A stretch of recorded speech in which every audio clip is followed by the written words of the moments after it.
کی آمد ہو رہی ہے۔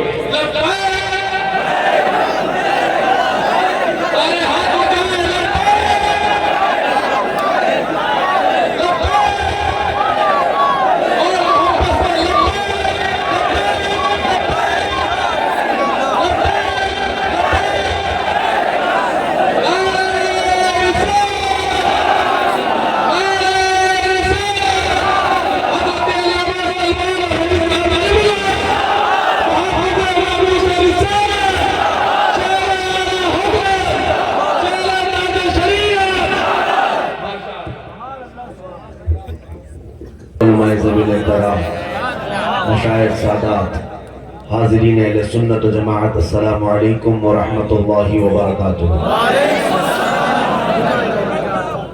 الحمدللہ الحمدللہ الحنان المنان الذي خلق الانسان وعلمه البیان، والصلاة والسلام على رسوله سید الانس والجان وعلى آلہ واصحابہ ذوی الخیر والاحسان، اما بعد فاعوذ باللہ من الشیطان الرجیم، بسم اللہ الرحمن الرحیم۔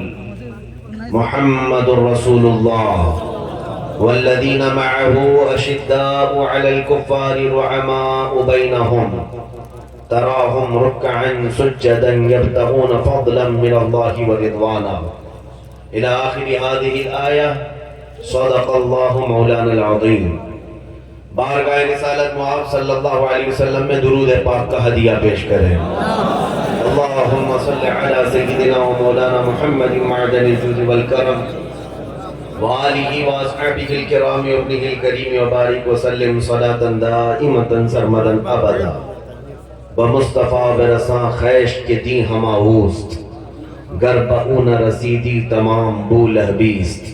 وہ جو نہ تھے تو کچھ نہ تھا، وہ جو نہ ہو تو سب کو پتا ہے، وہ جو نہ ہو تو جان ہے وہ جہان کی، اور جان ہے تو جہان ہے۔ عزیزان گرامی وقار، بڑا ذمہ دار منبر ہے۔ علماء، مشائخ، حفاظ، دین کے عظیم رہنما یہاں پر جلوہ بار ہیں۔ نعتیں اور تقریریں عوام الناس کو عقیدہ بھی دیتی ہیں، اور ان کے ایمان کی مشعل کو اور ان کے ایمان کے صحیح راستے کو بھی انہیں دکھایا کرتی ہیں۔ اسی لیے یہاں سے جو بولا جائے اس کی ذمہ داری بہت ہی زیادہ بڑھ جاتی ہے، بہت ہی زیادہ بڑھ جاتی ہے۔ ایسے نہیں کہ چلتے پھرتے راستے میں جو کچھ بھی بول رہا ہے اسی طرح منبر رسول سے بھی بول جائے۔ شاعر بھی ہو کہ مقرر بھی ہو، ناپ تول کر بولنا ضروری ہے، اس لیے کہ یہ برسوں تک لوگوں کا عقیدہ بن جائے گا۔ لوگ عوام الناس دین سیکھتے ہیں ان منبروں سے۔ ان جلسوں میں آتے کیوں ہیں؟ اسی لیے آتے ہیں کہ دین سیکھیں۔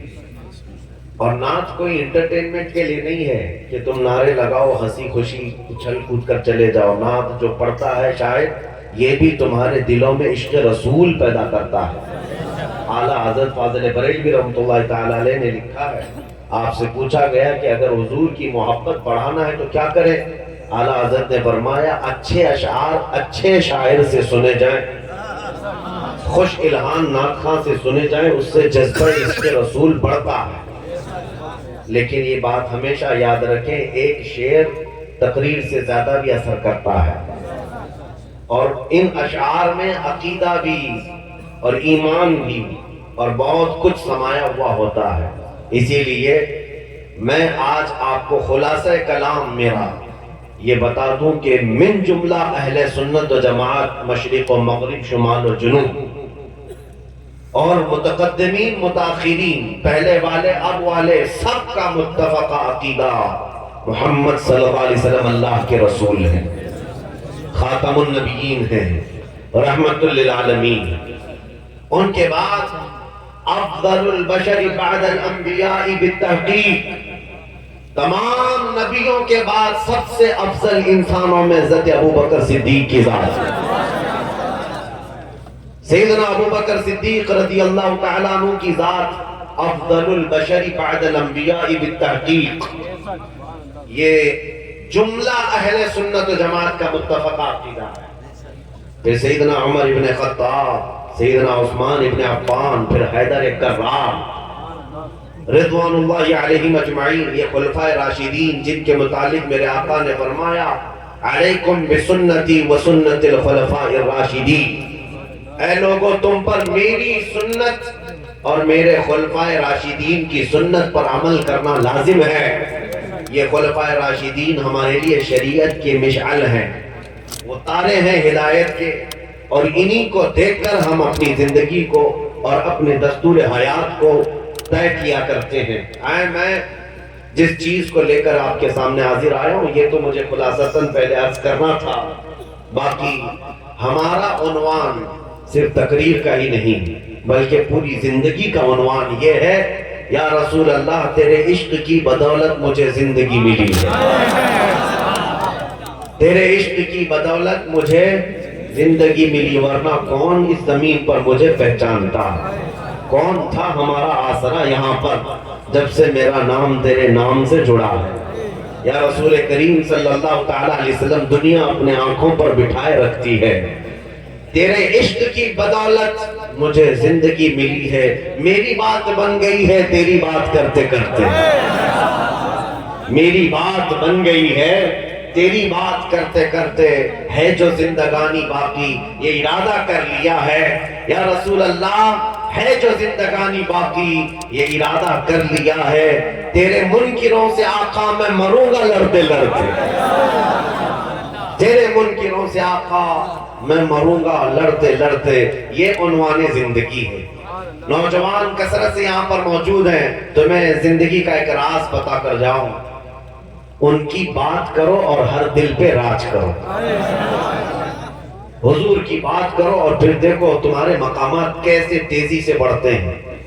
آج یہ ایک میرے لیے غیر معروف علاقہ ہے، میں نے کبھی نام نہیں سنا تمہاری بستی کا، میں آ گیا ہوں اور جس راستے سے مجھے گزار کر کے لایا گیا، میں تو سوچ رہا تھا کہ یہاں پر صحرا ہے یا جنگل ہے، پتہ نہیں کون لوگ آئے ہیں، بلکہ نوجوان جب چیخ رہے تھے، نعرہ لگا رہے تھے، کار کے پیچھے شیر آیا تو بکریاں بھاگ رہی تھی، تو میں کار میں یہی کہہ رہا تھا کہ کہیں ان بکریوں کو ڈرانے کے لیے تو نعرہ نہیں لگا رہے، عوام تو نظر نہیں آتی، لیکن رات کے 12 بجنے کے بعد یہ میدان عاشقان رسول سے کھچاکھچ بھرا ہوا ہے، یہ جو مجمع بھرا ہوا ہے تمہارا کہاں سے آیا کہاں سے بیٹھا ہے یہ اللہ ہی بہتر جانے، لیکن یہ عزت یہ عنایت میرے مصطفیٰ کی ہمیں جو ملی ہے وہ صرف اس لیے ہے جب تک بکے نہ تھے تو کوئی پوچھتا نہ تھا، یا رسول اللہ تم نے خرید کر ہمیں انمول کر، تم نے خرید کر، یہ اب میں شاعر نہیں ہوں، یہ نوٹوں کی برسات ابھی تھوڑی دیر کے لیے خاموش، پھر آئیں گے ابھی شاعر حضرات نعت خوانی کریں گے، ان پر خوب بارش کریں گے، اس لیے کہ میرے آقا کے ثناخواں ہیں، اور ہمارے نوٹوں سے کیا انہیں گنبد خضرا سے ڈائریکٹ بھی ملا کرتا ہے، لیکن تھوڑی دیر کے لیے آپ آنا جانا بند کریں، تھوڑی دیر کے لیے، اس لیے کہ میں جو بول رہا ہوں وہ اس کے لیے نہیں بول رہا ہوں، میں آپ کے سامنے جو بول رہا ہوں یہ اس لیے بھی نہیں کہ آپ میرے بیان پر نعرہ لگائیں، خاموش بیٹھے رہیں پورے بیان تک، کوئی فرق نہیں، کوئی بات نہیں، بس میں اس لیے بول رہا ہوں کہ اگر میری بات پسند آ جائے تو گنبد خضرا سے انعام تو مل جائے، ہمارا جینا مرنا اسی ذات کی رضا کے لیے ہے، اس لیے کہ ہمارے پیر و مرشد نے ہمیں یہ سکھایا ہے، زندگی یہ نہیں کسی کی کسی کے لیے، زندگی ہے نبی کی نبی کے لیے، نہ سمجھ مرتے ہیں زندگی کے لیے، جینا مرنا ہے سب کچھ نبی کے لیے، آؤ انہی کی بات کریں، انہی کے لیے سنیں۔ عزیزان گرامی وقار، میں چند صحابہ کرام کی زندگیوں میں جا کر آپ کے سامنے یہ گوشے رکھوں گا کہ وہ صحابہ جن کے متعلق پہلے کے حالات ہم نہیں گفتگو کرتے، جس کو شاعر نے صرف اتنے انداز میں کہہ دیا ہے، ایک عرب نے آدمی کا بول بالا کر دیا، خاک کے ذروں کو ہمدوش سریا کر دیا، خود نہ تھے جو راہ پہ اوروں کے ہاتھی بن گئے. کیا نظر تھی جس نے مردوں کو مسیحا کر دیا؟ وہ کون سی نظر تھی جس نے صحابہ کو اوج ثریا پر پہنچایا؟ وہ صحابہ کرام قیامت تک کے لیے انسانوں کی ہدایت کے ستارے بن گئے. میرے عزیزو، وہ کون سا عنصر ہے، وہ کون سا وصف خاص ہے جو ان صحابہ کے اندر تھا؟ وہ یہی عنصر ہے، وہ یہی وصف خاص ہے جو میں آج آپ کو دینا چاہتا ہوں. آج ہماری زندگی میں یہ بات آ جائے، حساسیت، سیریسنس جس کو کہتے ہیں، سینسیٹیو. جیسے کرنٹ کو ہاتھ لگائے تو آدمی شاک لگ جاتا ہے اور بچک کر کے پیچھے ہٹ جاتا ہے. تمہاری زندگی میں کوئی ایسی چیز ہو جو اتنی حساس ہو کہ ہاتھ لگانے سے تمہارے جسم میں نہیں روح میں حرکت ہو جائے. وہ حساس موضوع نہ تمہارے باپ کا، نہ تمہاری ماں کی عزت کا، نہ تمہارے بیٹے بیٹیوں کا، نہ تمہاری بیوی کا. جب تمہاری زندگی میں وہ حساس موضوع عظمت مصطفیٰ بن جائے کہ اگر کسی نے ہاتھ بھی لگایا تمہاری روح کے کرنٹ میں، تمہاری روح کے تار میں کرنٹ آ جائے، سمجھ لو یہ وصف خاص تم نے صحابہ کرام کا پا لیا. صحابہ کرام کا وصف خاص پا لیا. اس لیے کہ صحابہ بھوکے رہے، پیاسے رہے، پیٹ پر پتھر باندھ کر رہے، ان کے پیٹ سے لگ جاتے، سب برداشت کیے. حضرت ابو ہریرہ سے پوچھو، فرماتے ایک کھجور پر پورا دن گزر جاتا تھا. ان کے پاس پیوند لگے کپڑے تھے. ایک جنگ تو ہے جس کو صحابہ کرام رضوان اللہ تعالی علیہ مجمعین نے پیوند لگی جنگ کا ہے. جنگ میں بھی گئے تھے صحابہ تو یعنی پیروں میں کپڑے باندھ کر کہ سب کے ناخن اکھڑ گئے تھے پتھریلی زمین پر چل کر.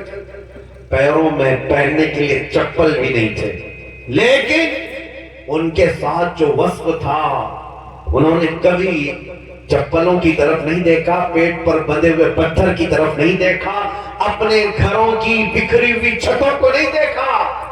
لیکن جب کوئی چیز دیکھتے تو عظمت مصطفیٰ کی طرف.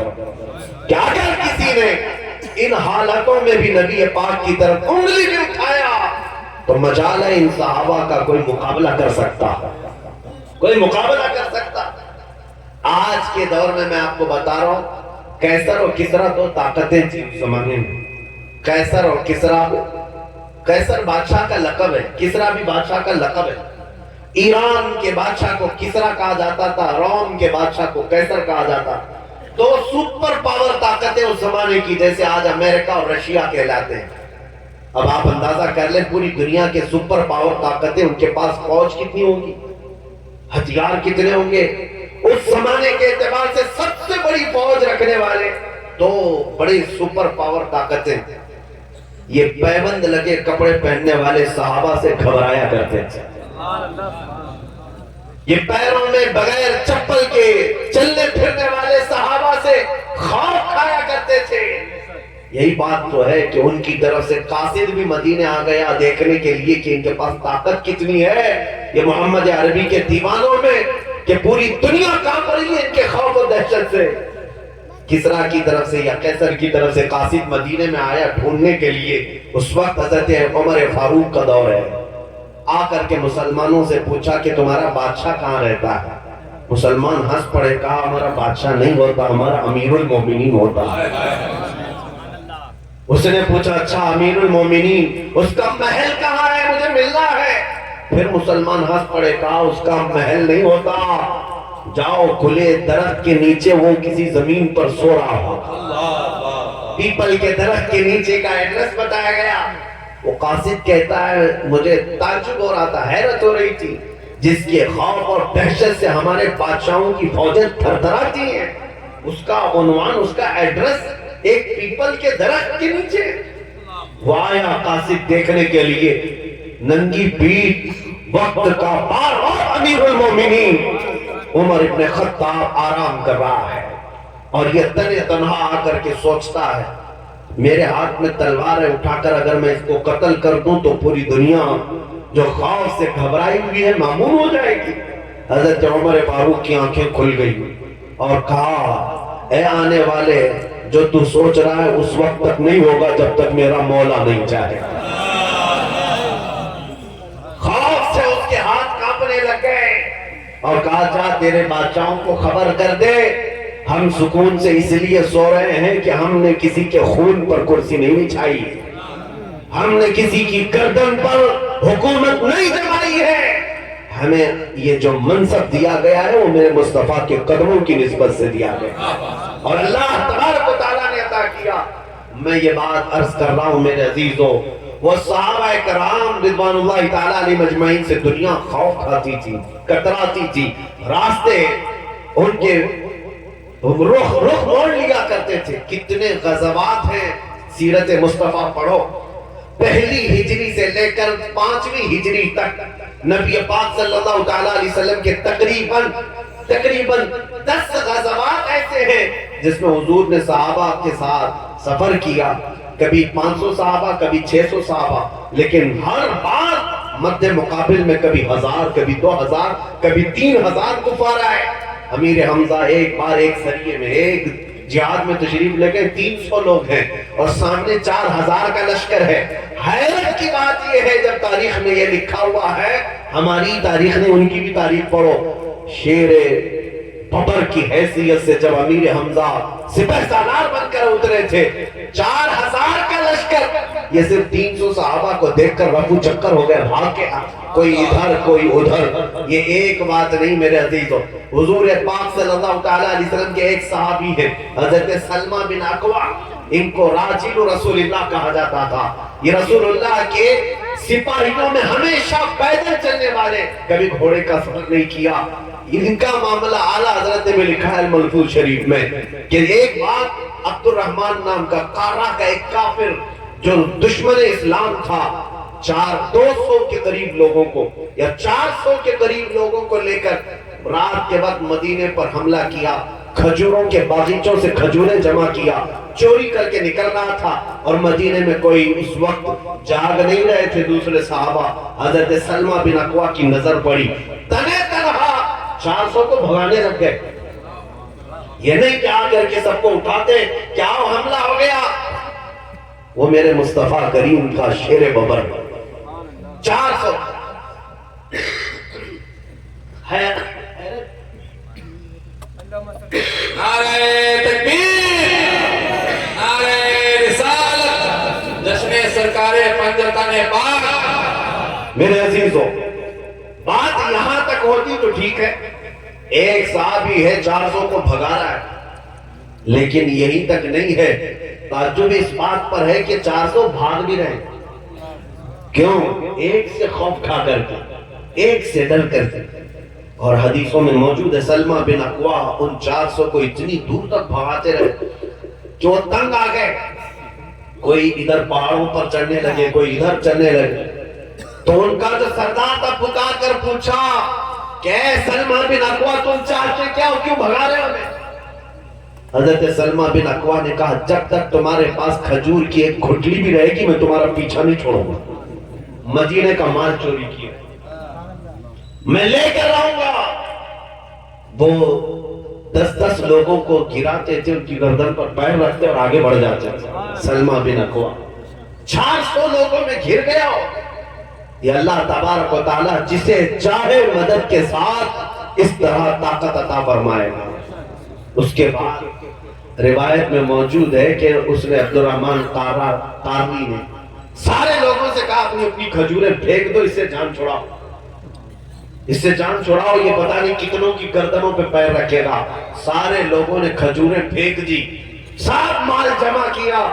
حضرت سلمہ بن اکوع ایک بڑے کپڑے میں ان کھجوروں کو جمع کر کے اپنی پیٹھ پر ایسے شاہانہ انداز میں چلتے آ رہے ہیں, نہ پیچھے سے کسی کے حملے کا خوف, نہ کسی سے آگے سے آنے کا خوف, اس لیے کہ انہی کے بے خوف ہونے کی کیفیت کو بریلی کا امام یوں کہتا ہے, خوف نہ رکھ رضا ذرا تو ہے عبد مصطفیٰ.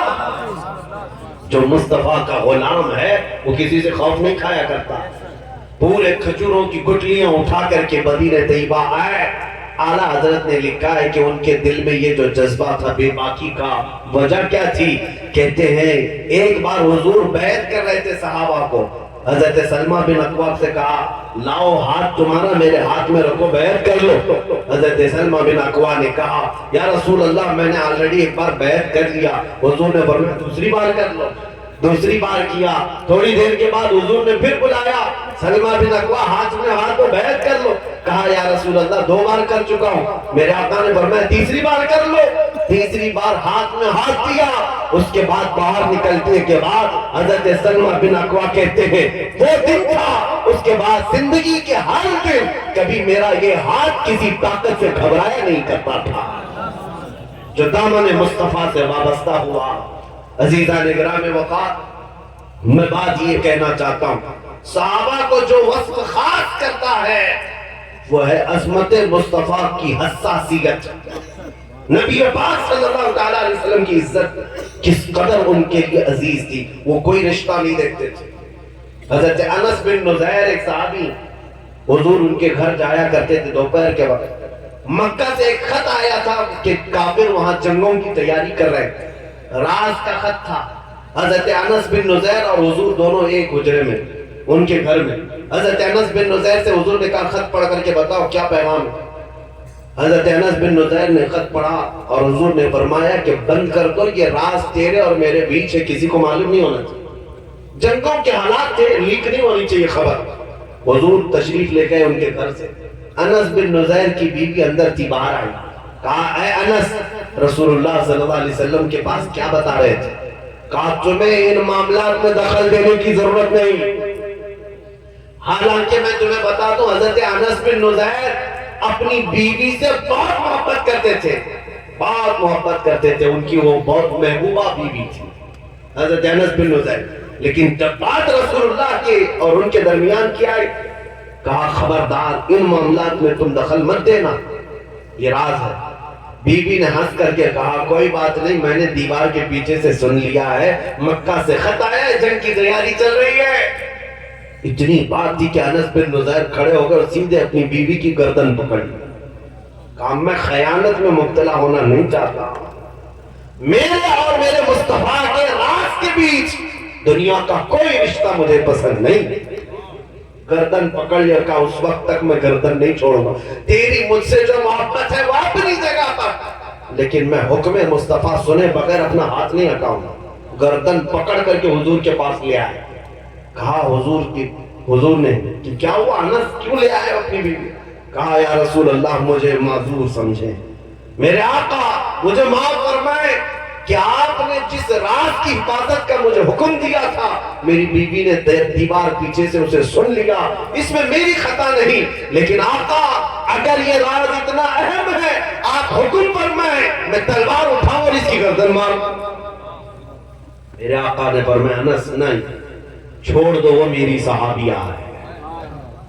جس طرح تم محافظ ہو میرے راز کے اسی طرح تمہاری بیوی بھی میرے راز کی محافظ ہے. وہ رحمت للعالمین تھے.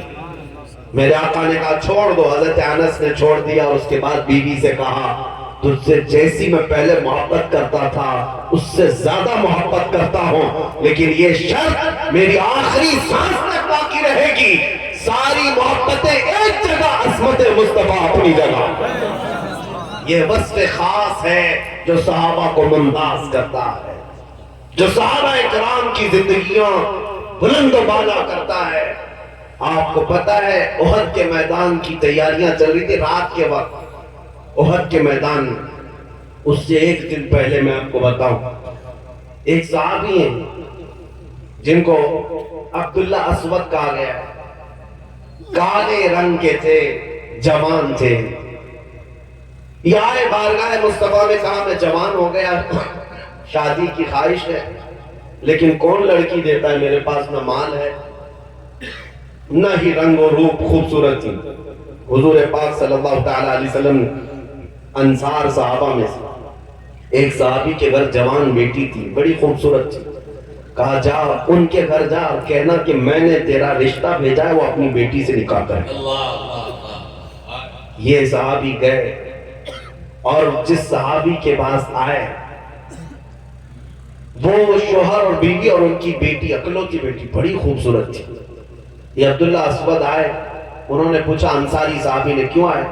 کہا رسول اللہ صلی اللہ علیہ وسلم نے بھیجا ہے آپ کی بیٹی کے نکاح کا پیغام لے کر آئے. انہوں نے اوپر سے نیچے دیکھا, کالے رنگ کا جوان, اسے جانتے ہیں مدینے میں, اور اکلوتی بیٹی ہے, لیکن وہ بھی صحابی ہے, صحابی کا گھر ہے. شوہر اور بیوی ایک دوسرے کو دیکھنے لگے. اس کے بعد عبداللہ اسود سے کہتے ہیں آپ جائیں, ہم حضور سے بات کر لیں گے, اپنی بیٹی سے بات کر لیں گے.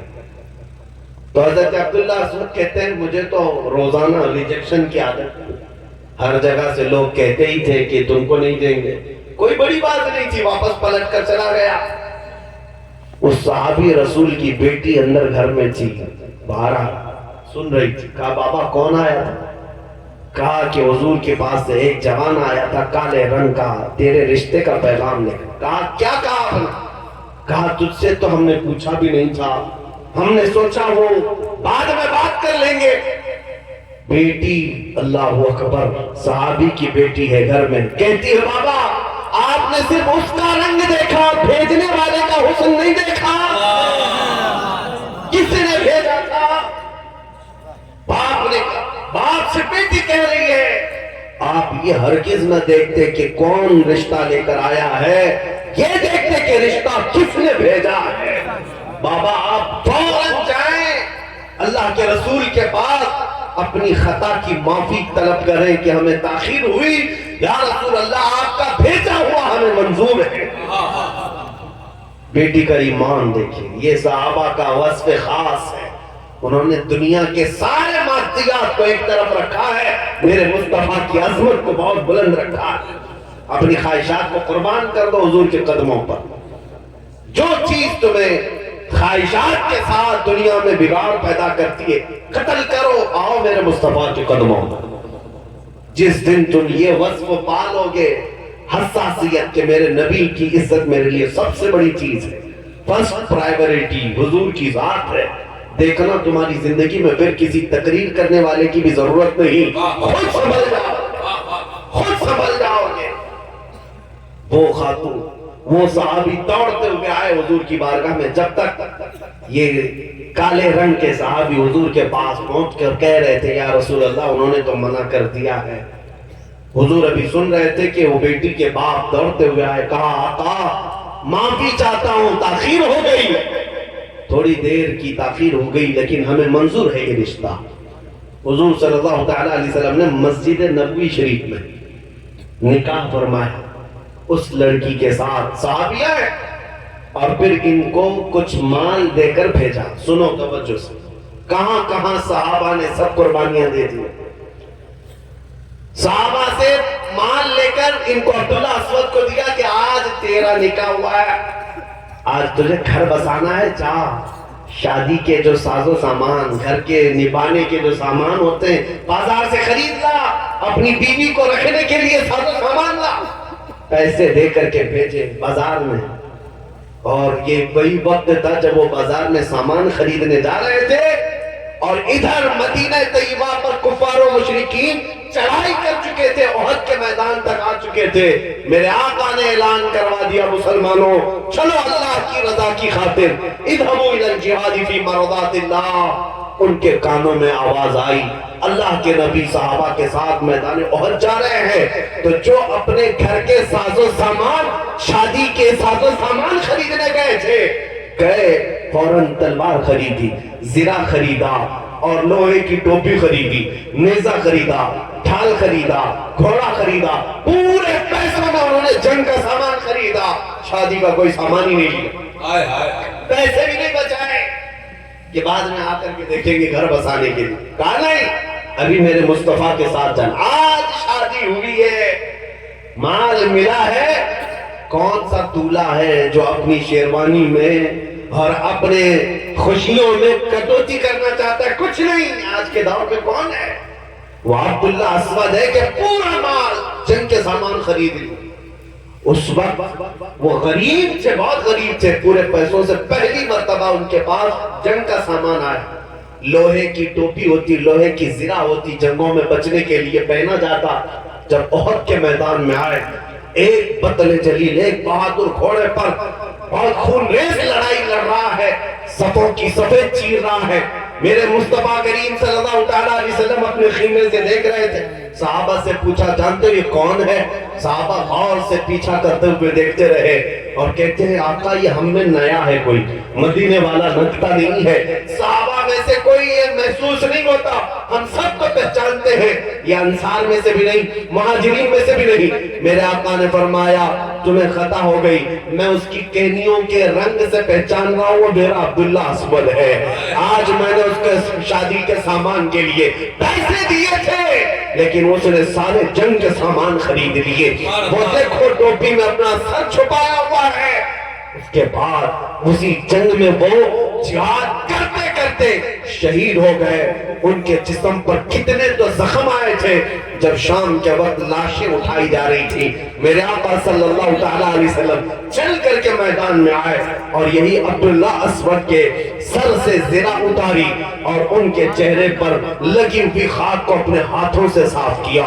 حضور نیچے بیٹھ گئے اور ان کا چہرہ اپنی گود میں رکھا اور پھر عرض کرنے لگے اللہ کی بارگاہ میں مولا تو نے قرآن میں جو فرمایا من المؤمنین رجال صدقوا ما عاهدوا اللہ علیہ، مومنوں میں سے کچھ وہ لوگ ہیں جنہوں نے اللہ کا کیا ہوا وعدہ پورا کر دکھایا۔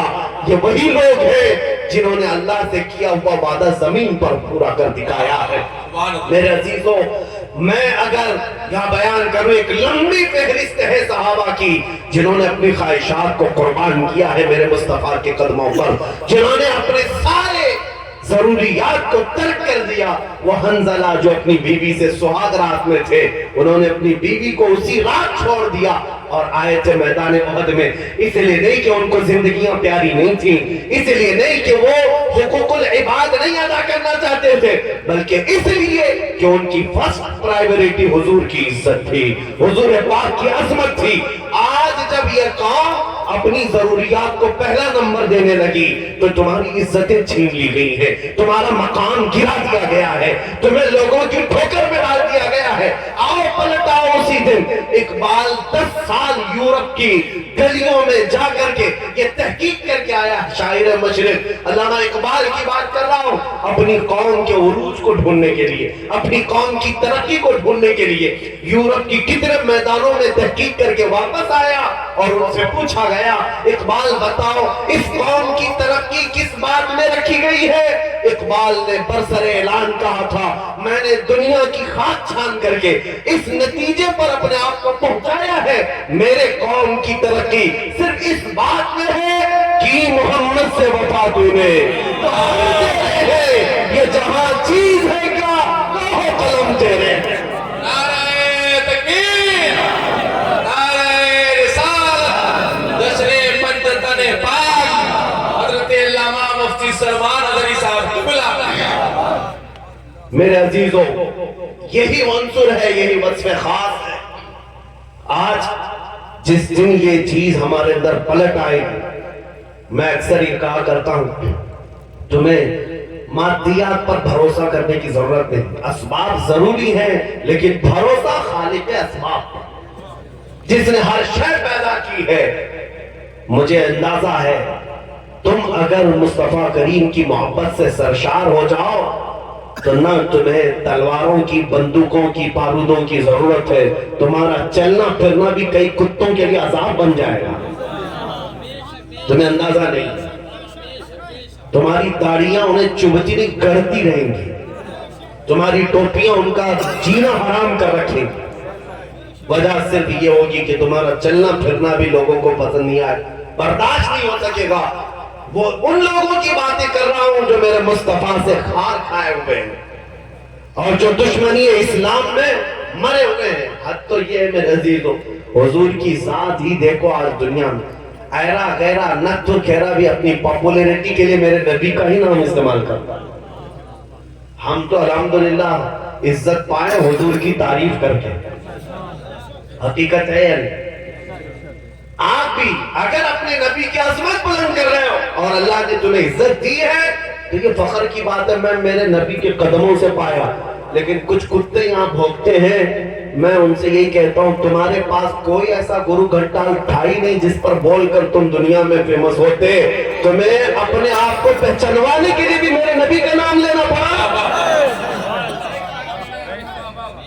بدنامی میں نام لینا چاہتے ہو حضور کا، لاؤ تمہارے ہاں کوئی ایسی شخصیت ہو جس کے اخلاق و کردار پر چاند و سورج بھی قسمیں کھایا کرتے ہیں، جس کے حسن کے لیے حوران جنت بھی بے قرار ہو، لاؤ ایسی کوئی شخصیت، ہرگز نہ لا سکو گے قیامت تک۔ اسی لیے ہمارے گھر میں تمہیں بار بار گھسنا پڑتا ہے۔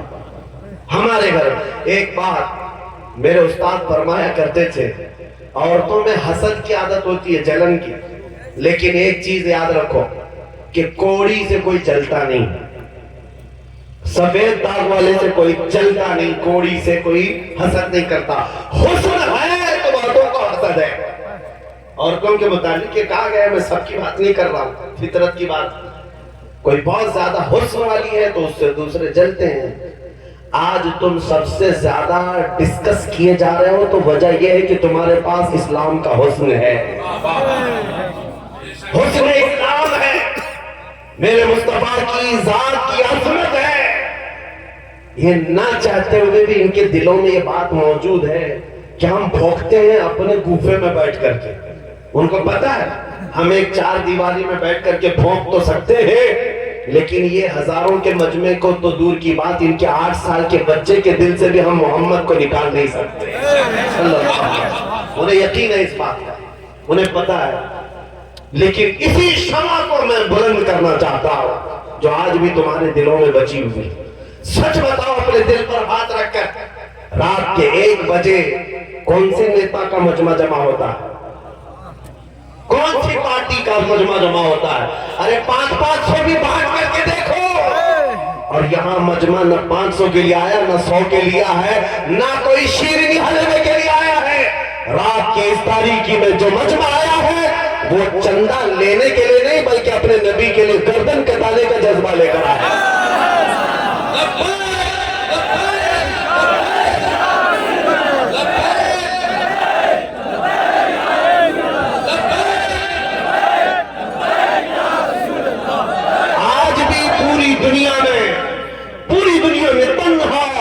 اسلام اور مسلمانوں کی ذات ایسی ہے، مسلمانوں کی ذات ایسی۔ امریکہ کا ایک بہت ٹاپ لیول کا جس کو سیلیبریٹی کہے، ابھی کنورٹ ہوا بیچارہ، اس کے اوپر وہ مسلمان ہوا، اس کے اوپر پوری میڈیا، سوشل میڈیا پیچھے پڑی ہوئی ہے۔ اس نے ایک سٹیٹمنٹ دیا تھا، وہ پہلے ایتھیسٹ تھا، ملحد تھا، کوئی دینی نہیں، ناستک، اسلام میں آیا۔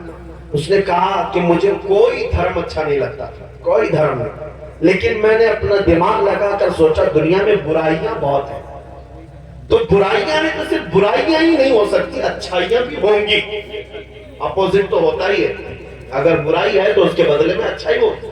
اس نے کہا جب اتنی برائیاں ہیں تو پھر اچھائیاں کہاں ہیں؟ جب میں یہ ڈھونڈنے کے لیے نکلا تو مجھے مدینے میں نظر آ گئی، تاجدار مدینہ میں نظر آ گئی جو ہر برائی کے خلاف کھڑا ہوتا ہے۔ اور اس نے ایک سٹیٹمنٹ دیا کہ پوری دنیا میں سب سے زیادہ اپنے دین کے لیے کوئی حساس قوم ہے تو صرف مسلمان ہے۔ وہ اپنے دین کے لیے، اپنے ریلیجن، اپنے دھرم کے لیے مرنے کو بھی تیار ہے، مارنے کو بھی تیار ہے۔ یہ میرا سٹیٹمنٹ نہیں ہے، نیو مسلم ہے۔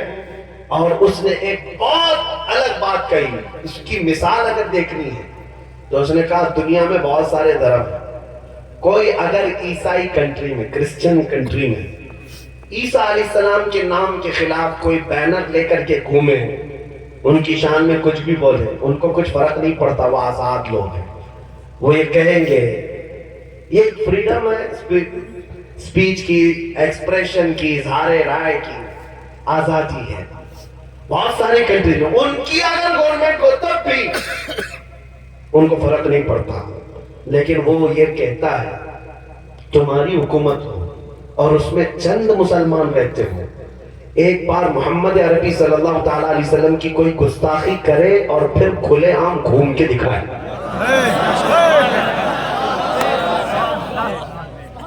پھر وہ زندگی بھر چھپتا چھپاتا ہی رہ جاتا ہے۔ حقیقت ہے یا نہیں؟ جب اتنے لیڈر ہو، بے باک ہو، گوفے میں بیٹھ کر سوشل میڈیا میں پھونک سکتے ہو تو آؤ میدان میں، کبھی آؤ میدان میں، سامنا کرو، الحمدللہ اللہ رب العزت کی ذات پر توکل اور یقین ایسا ہے کہ میں اپنی تعریف کے لیے نہیں کہتا، ان کی دم پر پیر رکھ کر کے بھی میں کھلے عام پورے ہندوستان میں گھومتا ہوں، مجھے کوئی ڈر نہیں۔ ایک ہمارے پڑوسی ملک کے عالم دین نے پوچھا تھا کہ ان کے نرغے میں بیچوں بیچ رہ کر کے اتنا بولنے کی اجازت ہے آپ کو؟